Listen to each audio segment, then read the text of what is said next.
Hello guys, welcome to sparkle slate. இன்றைக்கி நம்ம என்ன வீடியோ பார்க்க போகிறோம் அப்படின்னா, English teaching methods and materials அப்படிங்கிற சப்ஜெக்டில் இருக்கிற unit 1 introduction historical background of English in India. English அப்படிங்கிறது ஒரு லாங்குவேஜ். இது இந்தியாவுக்குள்ளே எப்போ என்டர் ஆகுச்சு அப்படின்னா 1600, அதாவது 17th செஞ்சுரியில் தான் இன்ட்ரடியூஸ் ஆகியிருக்குது. பிரிட்டிஷ் ஈஸ்ட் இந்தியா கம்பெனி அப்படிங்கிறவங்க ட்ரேட் பண்ணுறதுக்காக இந்தியாவுக்குள்ளே வந்திருக்காங்க. அவங்க கம்யூனிகேஷனுக்காக தான் இந்த இங்கிலீஷ் லாங்குவேஜை யூஸ் பண்ணுறதுக்கு ஸ்டார்ட் பண்ணியிருக்காங்க. பிஸ்னஸ்க்காகவும் கம்யூனிகேஷனுக்காகவும் இருந்த இங்கிலீஷ் லாங்குவேஜ் கொஞ்சம் கொஞ்சமாக ஸ்ப்ரெட் ஆகிறதுக்கு ஸ்டார்ட் ஆகியிருக்குது. இங்கிலீஷ் இந்தியாவில் எந்த மாதிரி ஸ்ப்ரெட் ஆகுச்சு அப்படின்னு பார்த்தோன்னா, அதில் 3 ஸ்டேஜஸ் இருக்குது. ஸ்டேஜ் 1 என்னென்னா trade. East India Company officers இருப்பாங்க இல்லையா, அவங்க வந்து ட்ரேட் பண்ணுறதுக்காக, அதுக்கப்புறம் ஒரு நிர்வாகம் பண்ணணும்ல, அந்த அட்மினிஸ்ட்ரேஷனுக்காகவும் இங்கிலீஷை வந்து யூஸ் பண்ணியிருக்காங்க. ஸோ இந்தியாவில் உள்ள பீப்புள் வந்து அங்கே வேலை பார்ப்பாங்கல்ல, கிளர்க்காக இருக்கலாம், அந்த மாதிரி சின்ன சின்ன வேலைக்கு வந்து இந்தியன் பீப்புளை வந்து அவங்க வச்சுருந்துருக்காங்க. அந்த இந்தியன் பீப்புள் வந்து அங்கே ஒர்க் பண்ணும் பொழுது கம்யூனிகேஷனுக்காக அவங்களுக்கு இங்கிலீஷை வந்து டீச் பண்ணியிருக்காங்க. செகண்ட் ஸ்டேஜ் என்னென்னா அட்மினிஸ்ட்ரேஷன். பேட்டில் ஆஃப் பிளாசி அப்படிங்கிற மாதிரி ஒரு பேட்டில் வந்து நடந்திருக்குது. எப்போ அப்படின்னா 1757 நடந்திருக்குது. இந்த பேட்டிலுக்கு அப்புறம் பிரிட்டிஷ் ரூல் வந்து எக்ஸ்பேண்ட் ஆகுறதுக்கு ஸ்டார்ட் ஆகிருக்குது. இது பிரிட்டிஷ் ரூல் எக்ஸ்பேண்ட் ஆகுறதுக்கு ஸ்டார்ட் ஆனதுக்கு அப்புறமா தான் கவர்மெண்ட் ஆஃபீஸர்ஸாக இருக்கட்டும், கோர்ட்டாக இருக்கட்டும், இல்லைனா அஃபிஷியல் கம்யூனிகேஷனுக்காக இருக்கட்டும், இந்த மாதிரி எல்லா விஷயங்களுக்குமே இங்கிலீஷ் அப்படிங்கிற லாங்குவேஜை யூஸ் பண்ண ஸ்டார்ட் பண்ணியிருக்காங்க. ஸ்டேஜ் 3 என்னென்னா எஜுகேஷன். 1835க்கு அப்புறமா பிரிட்டிஷ் பீப்புள் என்ன பண்ணியிருக்காங்க அப்படின்னா, இங்கிலீஷ் எஜுகேஷன் அப்படிங்கிறது கண்டிப்பாக இந்தியன் பீப்புளுக்கு வேணும். ஏன்னா அவங்க தான் நமக்கு கீழே ஒர்க் பண்ணுறாங்க. அவங்க இங்கிலீஷில் கம்யூனிகேட் பண்ணும் பொழுது தான் நம்ம அவங்க கூட கம்யூனிகேட் பண்ணுறதுக்கு ஈஸியாக இருக்கும் அப்படிங்கிற மாதிரி ஒரு தாட்டில் அவங்க வந்து ஸ்கூல்ஸ், காலேஜஸ் எல்லாத்துலேயுமே இங்கிலீஷை வந்து டீச் பண்ண ஸ்டார்ட் பண்ணுறாங்க. இங்கிலீஷ் மீடியம் ஸ்கூல்ஸும் கொண்டு வர்றாங்க. ட்ரேட், அட்மினிஸ்ட்ரேஷன், எஜுகேஷன், இந்த 3 மெயின் ஸ்டேஜஸ் மூலமாக தான் இங்கிலீஷ் அப்படிங்கிறது இந்தியாவில் ஸ்ப்ரெட் ஆகியிருக்குது. என்னதான் பிரிட்டிஷ் ரூல் இந்தியாவில் 20th செஞ்சுரியிலேயே எண்ட் ஆகியிருந்தாலும் இன்னும் வரையிலுமே இங்கிலீஷ் அப்படிங்கிறது நம்ம இந்தியாவில் யூஸ் பண்ணிட்டு தான் இருக்கிறோம். இண்டிபெண்டன்ஸ்க்கு அப்புறம் கூட இங்கிலீஷை நம்ம ஏன் யூஸ் பண்ணியிருக்கிறோம் அப்படின்னா, இந்தியாவில் நிறைய வெரைட்டி ஆஃப் லாங்குவேஜஸ் வந்து இருக்குது. ஸோ நம்ம இங்கிலீஷை ஒரு லிங்கிங் லாங்குவேஜாக நம்ம யூஸ் பண்ணிட்டு இருந்திருக்கிறோம். அதனால தான் இது higher education, government work, technology, law, science, இந்த மாதிரி எந்த ஃபீல்டுக்கு போனாலும் அங்கே ஒரு காமன் லாங்குவேஜாக இங்கிலீஷை வந்து யூஸ் பண்ணுற மாதிரி ஒரு சிச்சுவேஷனை க்ரியேட் பண்ணியிருக்குது. இங்கிலீஷ் அப்படிங்கிற லாங்குவேஜ் நம்ம இந்தியாவை குளோபல் வேர்ல்டு கூட கனெக்ட் பண்ணுறதுக்கு ஹெல்ப்ஃபுல்லாக இருக்குது. நம்ம இங்கிலீஷ் அப்படின்னு சொல்லிட்டு இங்கிலீஷோட ஹிஸ்ட்ரியை எடுத்து பார்த்தோம் அப்படின்னா, கிட்டத்தட்ட 380 மில்லியன் பீப்புள் இந்த உலகத்தில் இங்கிலீஷ் அப்படிங்கிறத அவங்களோட ஃபர்ஸ்ட் லாங்குவேஜாக சொல்கிறாங்களாம். அதாவது நேட்டிவ் ஸ்பீக்கர்ஸ் இருப்பாங்க இல்லையா, அவங்கள சொல்லியிருக்காங்க. செகண்ட் லாங்குவேஜாக இங்கிலீஷை வச்சிருக்கிற பீப்புளும் எவ்வளோ இருக்கிறாங்க அப்படின்னா 1.1 பில்லியன் பீப்புள் இருக்கிறாங்களாம். இவங்க ஃபர்ஸ்ட் லாங்குவேஜ் அவங்களோட மதர் டங்காக இருக்கலாம், ஆனால் செகண்ட் லாங்குவேஜாக அவங்க வந்து இங்கிலீஷை வச்சுருக்கிறாங்களாம். டோட்டலாக இங்கிலீஷ் ஸ்பீக்கர்ஸ் எவ்வளோ பேர் இருக்கிறாங்க அப்படின்னா 1.5 பில்லியன் பீப்புள் வந்து இருக்கிறாங்களாம். இந்தியாவில் இங்கிலீஷை ஃபஸ்ட் லாங்குவேஜாக வச்சவங்க வந்து ரொம்பவே கம்மியானது தான். அதாவது 0.1% பீப்புள் தான் இந்தியாவில் இருந்துக்கிட்டு இங்கிலீஷை ஃபஸ்ட் லாங்குவேஜாக வச்சுருக்காங்க அப்படின்னு சொல்லியிருக்காங்க. இந்தியா தான் லார்ஜஸ்ட் இங்கிலீஷ் ஸ்பீக்கிங் பாப்புலேஷன்ஸில் ஒரு மேஜரான ஒரு கண்ட்ரி அப்படின்னு சொல்லியிருக்காங்க. ஆனால் இந்தியாவில் மெயினாக இங்கிலீஷ் அப்படிங்கிறது செகண்ட் லாங்குவேஜாக கன்சிடர் பண்ணப்படுது அப்படின்னு சொல்லியிருக்காங்க.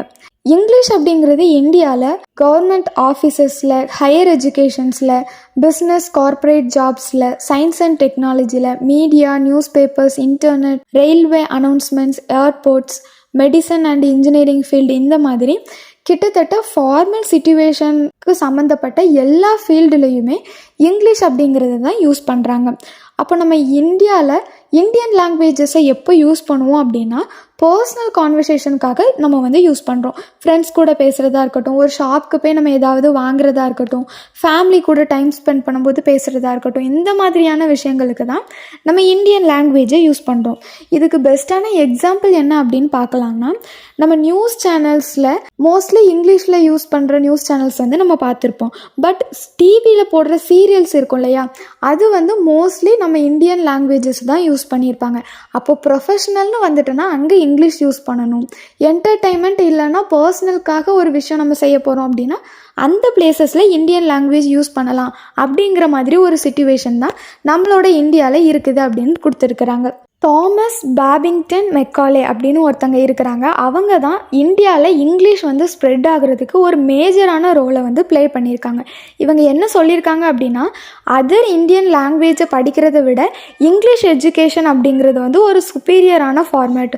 ஸோ எல்லாருமே இங்கிலீஷ் படிக்கணும் அப்படிங்கிற மாதிரி சொல்லியிருக்காங்க. இவங்க தான் இங்கிலீஷை வந்து ஒரு ப்ரொமோட் பண்ண ஸ்டார்ட் பண்ணியிருக்காங்க. அவர் ப்ரொமோட் பண்ண காரணத்தினால தான் இப்போ இங்கிலீஷ் மீடியம்ஸ் அப்படிங்கிறதுலாம் இருக்குது. இவரோட ஏமா என்ன இருந்திருக்கு அப்படின்னா, இங்கிலீஷ் கற்றுக்கிட்டு இந்தியன்ஸ் வந்து இருக்கணும், அப்போ தான் அவங்க வந்து பிரிட்டிஷ் அட்மினிஸ்ட்ரேஷனை வந்து கரெக்டாக மெயின்டைன் பண்ண முடியும் அப்படிங்கிற மாதிரி இவருக்கு ஒரு தாட் இருந்திருக்குது. அதனால தான் இவர் வந்து இங்கிலீஷ் எஜுகேஷனை வந்து ப்ரமோட் பண்ணியிருக்கிறாரு. இங்கிலீஷ் எஜுகேஷன் ஆக்ட் அப்படிங்கிற ஒரு ஆக்டை 1835 லார்ட் வில்லியம் பென்டிக் அப்படிங்கிறவங்க பாஸ் பண்ணியிருக்காங்க. இந்த ஆக்ட் பாஸ் ஆனதுனால என்னெல்லாம் நடந்திருக்கு அப்படின்னா, இங்கிலீஷ் வந்து ஹையர் எஜுகேஷன்லேயும் ஒரு அஃபிஷியல் மீடியமாக மாறி இருக்குது. கவர்மெண்ட் ஃபண்ட்ஸ் எல்லாமே இங்கிலீஷ் ஸ்கூல்ஸ்க்கும் இங்கிலீஷ் காலேஜஸ்க்குமே செலவு பண்ணியிருக்காங்க. ட்ரெடிஷ்னல் எஜுகேஷன் இருக்கும்ல, அதாவது சான்ஸ்கிரிட், அரபிக் இந்த மாதிரியான லாங்குவேஜஸ் எல்லாம் யூஸ் பண்ணி கற்றுக் கொடுப்பாங்க இல்லையா, அந்த மாதிரி இன்ஸ்டிடியூஷனுக்கு இவங்க வந்து சப்போர்ட் பண்ணலை. ஸோ இங்கிலீஷ் எஜுகேஷன் வந்து ரொம்ப வேகமாக வளர்ச்சி அடைகிறதுக்கு ஸ்டார்ட் பண்ணியிருக்குது. இந்த மாதிரியான காரணங்களால தான் இங்கிலீஷ் அப்படிங்கிறது இந்தியாவில் ஒரு டாமினன்ட் லாங்குவேஜாக இருக்குது அப்படின்னு சொல்லியிருக்காங்க. இங்கிலீஷ் அப்படிங்கிறது டிஃப்ரெண்ட் ஸ்டேட்ஸ்க்கு இடையில ஒரு லிங்கிங் லாங்குவேஜாகவும், காம்படிட்டிவ் எக்ஸாம்ஸாக இருக்கட்டும், கவர்மெண்ட் ஜாப்ஸ்க்கு நம்ம ட்ரை பண்ணுறோம் அப்படின்னா அங்கே இருக்கட்டும், இந்த மாதிரி எல்லா இடத்துலையுமே முக்கியமான ரோலை ப்ளே பண்ணுற ஒரு லாங்குவேஜாக இங்கிலீஷ் அப்படிங்கிறது இருக்குது. குளோபல் கம்யூனிகேஷனாக இருக்கட்டும், குளோபல் லெவலில் நம்ம ட்ராவல் பண்ண போகிறோம், டெக்னாலஜி கற்றுக்க போகிறோம் அப்படின்னா அங்கேயும் இங்கிலீஷ் லாங்குவேஜ் அப்படிங்கிறது தவிர்க்க முடியாத ஒரு லாங்குவேஜாக இருக்குது. இந்தியாவில் யூஸ் பண்ணுற இங்கிலீஷை நம்ம இந்தியன் இங்கிலீஷ் அப்படின்னு சொல்லுவோம் இல்லையா, இந்த இந்தியன் இங்கிலீஷில் ஒரு சில நோட்டபிளான பப்ளிகேஷன்ஸ் எல்லாமே ரிலீஸ் ஆகியிருக்கு. அது என்னெல்லாம் அப்படின்னு பார்த்தோம் அப்படின்னா, ஃபஸ்ட்டு இங்கிலீஷ் ஒர்க் அப்படின்னு ஒரு ஒர்க் வந்திருக்கும் இல்லையா, ஃபஸ்ட்டு இங்கிலீஷில் ஒரு ஒர்க் வருது. அது எங்கே வருதுன்னா இந்தியாவில் வருது. அந்த ஒர்க்கோட நேம் என்ன அப்படின்னா த ட்ராவல்ஸ் ஆஃப் டீன் மஹோமத். இதை எழுதுனது யாருன்னா டீன் மஹோமத் அப்படிங்கிறவங்க தான் எழுதியிருக்கிறாங்க. இது வந்து ஒரு ஆட்டோபயோகிராஃபிக்கல் ஒர்க், அதாவது அவங்களோட லைஃப் இந்தியாவில் எப்படி இருந்தது, அப்புறம் அவங்களோட எக்ஸ்பீரியன்ஸ் எப்படி பிரிட்டிஷோட ஈஸ்ட் இந்தியா கம்பெனியில் இருந்தது அப்படிங்கிற மாதிரி அவங்க எக்ஸ்ப்ரெஸ் பண்ணியிருக்காங்க. இந்தியாவில் ஃபஸ்ட்டு பிரிண்டிங் ப்ரெஸ் இருக்கும் இல்லையா, அது வந்து கல்கத்தாவில் 1778 ஜேம்ஸ் அகஸ்டஸ் ஹிக்கி அப்படிங்கிறவங்களால் கொண்டு வரப்பட்டிருக்குது. இந்தியாவோட ஃபஸ்ட்டு இங்கிலீஷ் நியூஸ் பேப்பர் என்ன அப்படின்னா பெங்கால் கசட்டே த சார்ட்டர். அதுதான் இந்தியாவில் வந்து ஃபஸ்ட்டு இங்கிலீஷ் நியூஸ் பேப்பர். அதை பப்ளிஷ் பண்ணது ஹிக்கி அப்படிங்கிறவங்க தான் பப்ளிஷ் பண்ணியிருக்காங்க. இது எப்போ பப்ளிஷ் ஆகிருக்கு அப்படின்னா 1780 பப்ளிஷ் ஆகிருக்கு. இது வந்து பெங்காலி லாங்குவேஜில் உள்ள ஒரு நியூஸ் பேப்பர்ஸ். இதுதான் இங்கிலீஷ் லாங்குவேஜ் வந்து ஜேர்னலிசமில் வந்து அதோட ரோலை ப்ளே பண்ணுறதுக்கு ஸ்டார்டிங் பாயிண்ட்டாக இருந்திருக்குது. இந்தியன் எஜுகேஷன் சிஸ்டமை பொறுத்தவரை இங்கிலீஷ் லாங்குவேஜ் அப்படிங்கிறது ஒரு டெப்த்தான இம்பேக்டை வந்து க்ரியேட் பண்ணியிருக்கு அப்படின்னு தான் சொல்லணும். என்ன தான் பிரிட்டிஷ் ரூல் வந்து முடிஞ்சு போயிருந்தாலுமே இங்கிலீஷ் எஜுகேஷ்னல் ஆக்டை வந்து தாமஸ் பாபிங்டன் மெக்காலே இன்ட்ரடியூஸ் பண்ணி லார்ட் வில்லியம் பென்டிங் பாஸ் பண்ணதுனால யூனிவர்சிட்டிஸ் இருக்கும் இல்லையா, கல்கட்டா, பாம்பே, மெட்ராஸ் இந்த மாதிரி பிளேசஸில் இருக்கிற யூனிவர்சிட்டிஸ் எல்லாத்துலேயுமே இங்கிலீஷை வந்து மெயினான மீடியமாக கொண்டு வந்துட்டாங்க. இதனால் இந்தியன்ஸ் வந்து இங்கிலீஷில் ஃப்ளூவெண்ட் ஆகுறதுக்கு ஸ்டார்ட் பண்ணிட்டாங்க. மாடர்ன் இந்தியாவை பொறுத்தவரை இங்கிலீஷ் கற்றுக்கிறது அப்படிங்கிறது ரொம்பவே முக்கியமான ஒரு பார்ட்டாக இருக்குது. ஏன் அப்படின்னா நம்ம டெய்லி லைஃப்பில் இருந்து பிஸ்னஸாக இருக்கட்டும், எஜுகேஷனாக இருக்கட்டும், எல்லா ஃபீல்டுலேயுமே இங்கிலீஷ் வந்து யூஸ் பண்ண ஸ்டார்ட் பண்ணிட்டோம். இங்கிலீஷ் அப்படிங்கிறது ஹையர் எஜுகேஷனை பொறுத்தவரை ஒரு ப்ரைமரி லாங்குவேஜாக இருக்குது.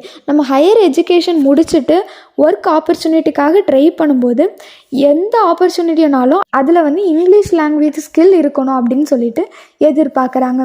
ஓவராலாக இந்த லெசனில் என்ன சொல்லியிருக்காங்க அப்படின்னா, இங்கிலீஷ் அப்படிங்கிறது ஒரு கொலோனியல் பவராக வந்து ஸ்டார்ட் ஆகி இருந்தாலுமே இப்போது இந்தியன் பீப்புள் வந்து ப்ராக்ரஸ் ஆகுறதுக்கும் அவங்களுக்கு குளோபல் ஆப்பர்ச்சுனிட்டிஸ் கிடைக்கிறதுக்கும் இந்த இங்கிலீஷ் லாங்குவேஜ் ரொம்பவே ஹெல்ப் பண்ணியிருக்கு அப்படின்னு சொல்லியிருக்காங்க. That's all about historical background of English in India. Next என்ன டாபிக் எக்ஸ்பிளைன் பண்ணணும் அப்படின்னு கமெண்ட்டில் சொல்லுங்கள். தேங்க்யூ ஃபார் வாட்சிங்.